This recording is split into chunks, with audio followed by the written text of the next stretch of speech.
So in this quiz, your focus was working between decimals and fractions. So being given a decimal value and then interpreting it as a fraction. So if you look at this one here, how do you write 0.902 as a fraction? The key here is knowing about your place value, your column headings. Where the 0 is, of course, that's the units. The next column's the tenths, then your hundreds, and then the 2 is in the thousands.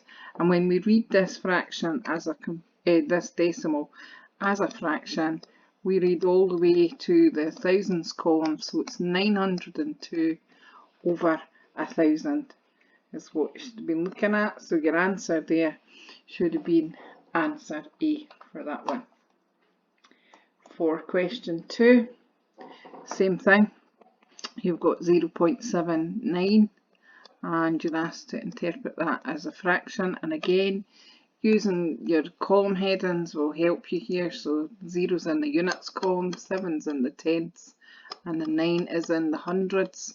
So when we read it, we read the 7 and the 9 as 79 hundredths, which of course is answer D. This one here, definitely a wee bit trickier. The difference you're trying to work out, what did you take away to get from 0.39 to an answer of 0.34? If you do 0.39 and you take away 0.34, so you're working out the difference between them, that comes out to be 0.05. So that must have been what we took away. So 0.39 take away 0.05 does in fact give you 0.34. So the answer that you're looking for here, there isn't any decimal answers here, so it's what fraction. So we need to know what 0.05 is as a fraction, and of course again using your column headings, that's the units, the second 0's in the tenths, that's in the hundreds.